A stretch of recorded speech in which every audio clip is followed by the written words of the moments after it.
Assalamualaikum warahmatullahi.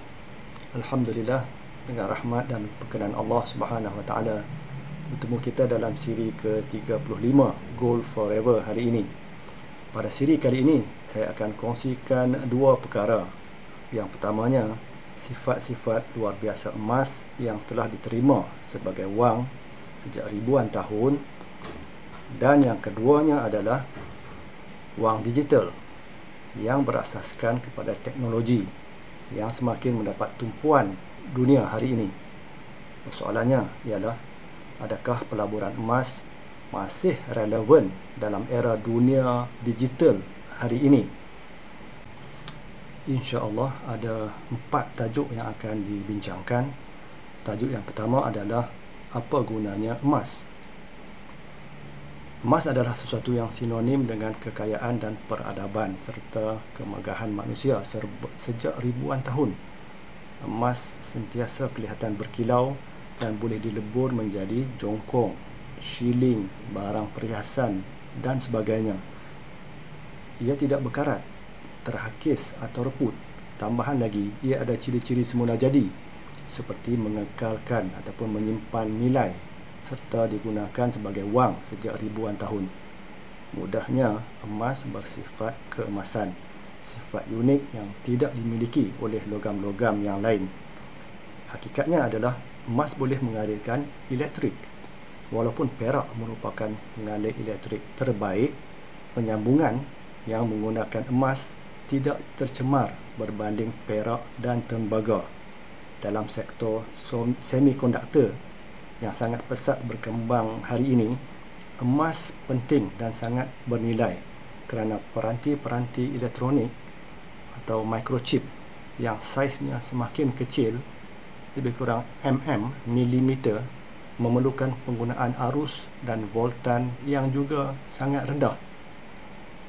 Untuk dapat gambaran tentang saiz microchip ini yang beberapa milimeter ini, di dalam microchip ini pula ada komponen-komponen, contohnya transistor, ribuan komponen. Transistor contohnya bersaiz 10 nanometer.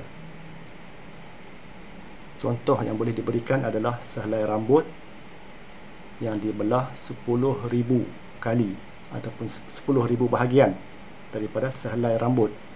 Itulah saiz transistor, komponen yang berada di dalam microchip yang saiznya beberapa ini. Oleh sebab itu, emas sangat sesuai digunakan pada LED dan LCD, telefon bimbit, komputer riba dan banyak lagi contoh-contoh lain untuk disebutkan.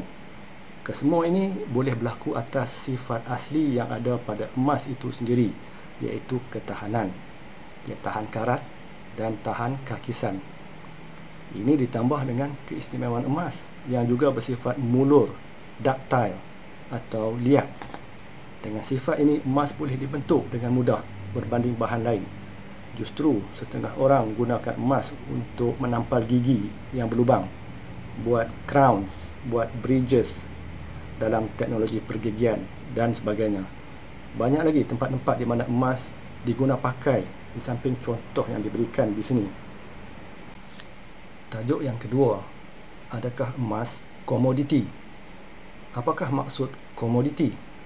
Komoditi adalah barangan asas atau barangan mentah yang sama ada dikeluarkan atau diperolehi daripada bumi yang bertuah ini.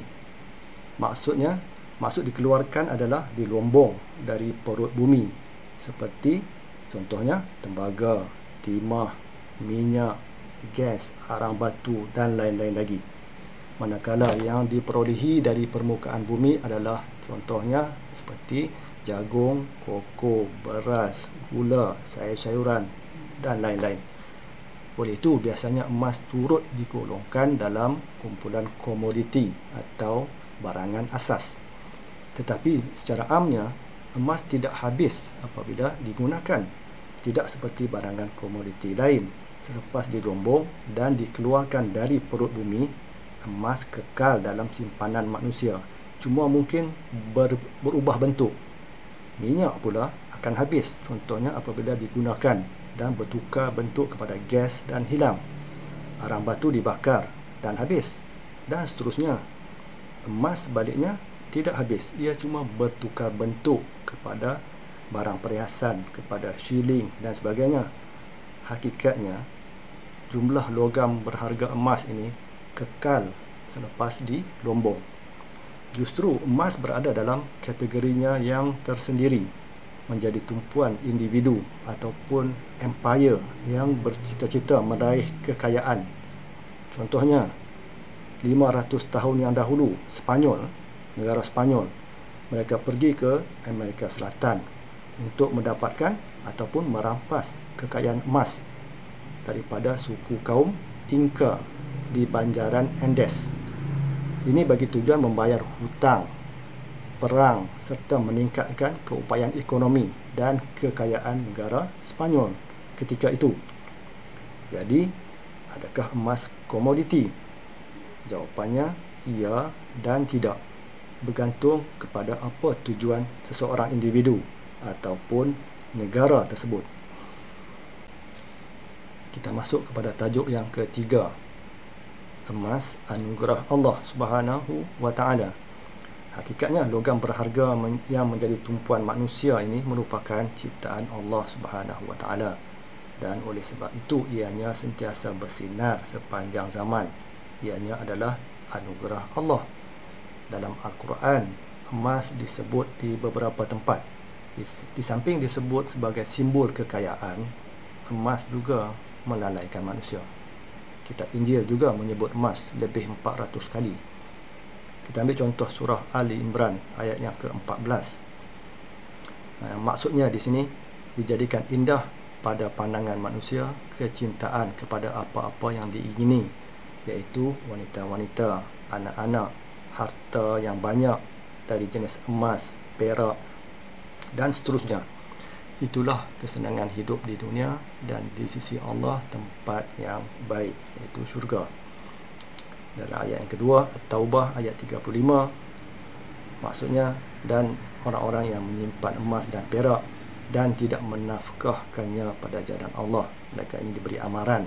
Mereka yang ada emas perlu keluarkan zakat dan sebagainya. Dalam ayat yang ketiga, surah Fatir ayat 33, bagi mereka syurga Adnan, mereka masuk ke dalamnya. Di dalamnya mereka diberi perhiasan dengan gelang-gelang daripada emas dan dengan mutiara, dan pakaian mereka di dalamnya adalah sutera.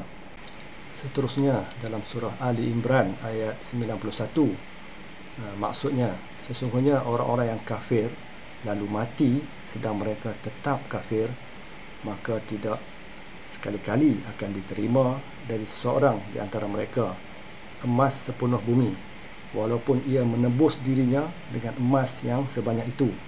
Mereka mendapat azab siksa yang tidak terperi sakitnya, dan mereka pula tidak akan beroleh seseorang penolong pun.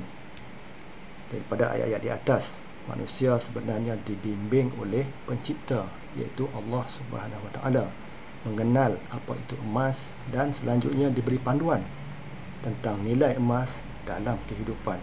Bukan setakat dunia, emas kekal sehinggalah hari akhirat, di mana emas bakal menjadi perhiasan ketika itu di dalam syurga. Kita sampai kepada tajuk yang terakhir, yang keempat, wang digital. Artikel Wall Street Journal tahun 2019 ini memberi isyarat bahawa bank-bank pusat turut perhatian sebenarnya perihal wang digital yang semakin popular hari ini, khasnya dalam kalangan golongan muda. Mata wang dolar yang susut nilainya merupakan salah satu sebab di sebalik dorongan mencari alternatif kepada sistem mata wang yang semakin usang ini. Ini pula artikel terbaru dalam Wall Street Journal tahun 2020 ini, selepas setahun menyatakan hasrat melancarkan wang digital versi bank-bank pusat serta memberi panduan penggunaannya, sekaligus bersaing dengan wang digital sedia ada seperti Bitcoin dan sebagainya. Bitcoin ketika ini berada di luar sistem bank pusat dan tidak dapat dikawal atau dikuasai oleh bank-bank pusat. bank-bank pusat ini sedar bahawa mereka sedang hadapi cabaran besar daripada wang digital dan mereka perlu lakukan sesuatu. Hari ini, bank-bank pusat tidak lagi menunggu tetapi sedang menyediakan platform wang digital yang dipanggil Central Bank Digital Currency, CBDC. Walaupun sebelum ini mereka berhujah bahawa ada banyak masalah.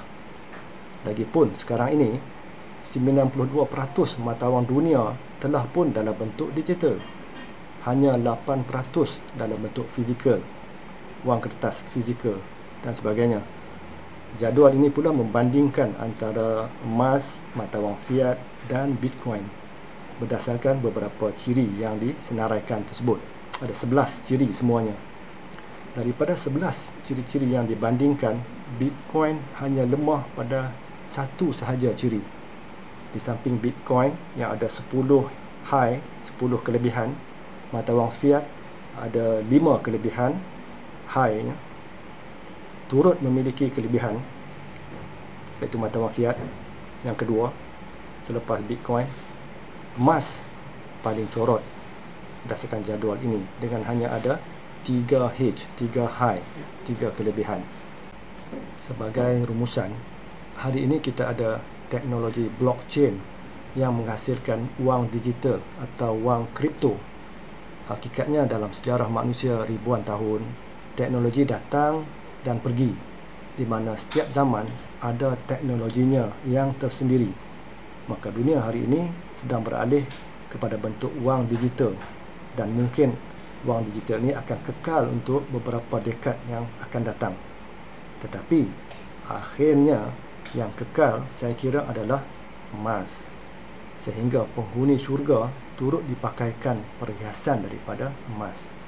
Oleh itu, rebutlah peluang memiliki emas dan perak ketika harga sedang rendah sekarang ini.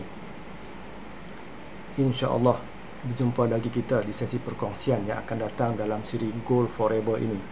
Nantikan sesi berikutnya. Assalamualaikum warahmatullahi wabarakatuh.